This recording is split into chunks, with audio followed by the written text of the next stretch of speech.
겨울왕국은 지금까지 만들어진 디즈니 애니메이션 가운데 가장 동성애가 노골적으로 표현된 작품이다. 이 세대가 가기 전에 블로그에선 영화 겨울왕국 속에 숨겨진 동성애 코드라는 글을 올린 뒤 덧글쓰기 기능을 차단해야 할 만큼 많은 비난의 글들이 올라왔었다.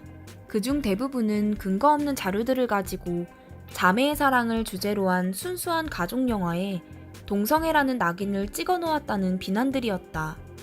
이러한 비난은 이 블로그를 처음 찾아온 방문객들뿐 아니라 오랜 동안 블로그의 글들을 읽어온 사람들에게도 찾아볼 수 있었다. LGBT라고 해서 레즈비언, 게이, 양성애자, 트랜스젠더와 같은 동성애 문화에 익숙하지 않은 한국 사회에서 영화 속에 미묘하게 숨겨놓은 동성애 코드에 대해서 설명하고 이해시키는 것이 쉽지만은 않은 것이라는 생각이 든다. 2013년 11월 추수감사절을 맞아 미국에서 먼저 개봉했던 영화 겨울왕국은 동성애 문화가 낯설지 않은 미국에서는 이미 지금까지 보수적인 태도를 견지하던 디즈니가 처음으로 동성애 코드를 애니메이션에 담아낸 파격적인 영화로 인식되고 있다. 다음 내용은 영화 겨울왕국을 먼저 본 미국인들이 이 영화 속에 숨겨놓은 동성애 코드를 분석한 글들 가운데 하나이다. 겨울왕국을 동성애 영화라고 볼 수 있는 8가지 이유들. 첫 번째, 이 영화는 전체적으로 동성애를 암시하는 영화라 할 수 있다. 겨울왕국이라는 작품 속에는 동성애라는 주제가 숨겨 있다. 사실 숨겨져 있다는 표현을 쓰기엔 너무 노골적이다. 겨울왕국은 다르게 태어난 한 어린 소녀에 관한 이야기다. 그녀의 부모는 이 소녀에게 세상 사람들에게 이 사실을 알리지 말라고 당부한다. 한편으로는 아이를 걱정하는 마음에서 또 한편으로는 사람들의 눈이 두려워서 이런 지시를 내린 것이다. 엘사의 진정한 속성이 사람들에게 알려진 뒤 그녀는 사람들에게 이상한 존재로 취급되어 궁전을 떠나게 된다. 그리고 그녀는 자신만의 세계를 만들어 그 안에서 살아간다. 그러다가 결국 그의 가족들과 사람들은 그녀를 배척했던 자신들의 잘못을 뉘우치고 그녀를 있는 그대로 받아들이기로 한다. 이것이 영화 겨울왕국 스토리이고 또 동성애자들의 커밍아웃을 주제로 한 독립 영화들 속에 담긴 전형적인 스토리이기도 하다. 두 번째, 엘사는 동성애자인가? 엘사는 디즈니 애니메이션에 등장하는 여러 공주들 가운데 유일하게 남자의 사랑에 대해서 무관심한 캐릭터이다. 물론 혼자 살아간다고 모두가 동성애자인 것은 아니지만 지금까지 디즈니 애니메이션에 등장하는 다른 모든 공주들이 남자들의 사랑에 대해 큰 관심을 보여왔던 점을 생각해보면 엘사는 확실히 다른 캐릭터라 할 수 있다. 세 번째, 주제가 레리꼬는 현재 동성애자들 사이에서 커밍아웃의 주제가처럼 여겨지고 있다. 주제가 레리꼬의 가사를 살펴보면 동성애를 숨기고 있던 한 소녀가 당당하게 자신이 동성애자임을 드러내겠다는 뜻으로 느껴지지 않는가?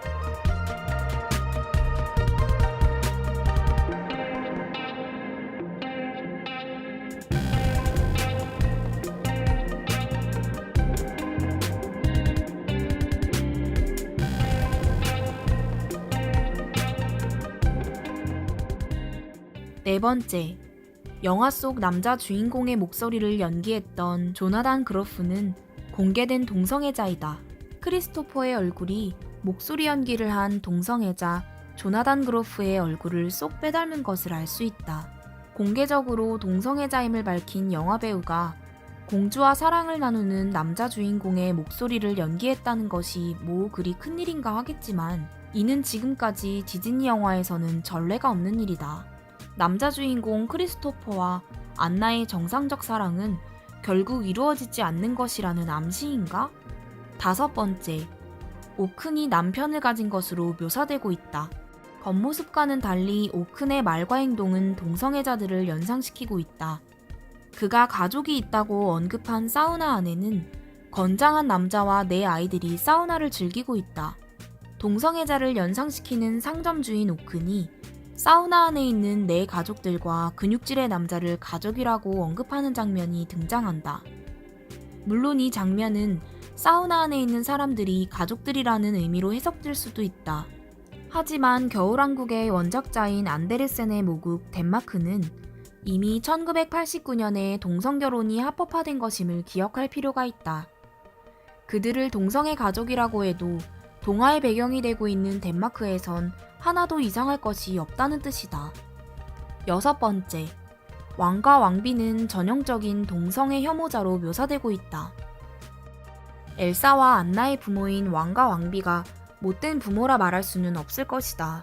그들은 자녀들을 사랑하고 있고 그들을 방치하지도 않았으며 엘사의 숨겨진 능력을 교정시키려 하지도 않는다.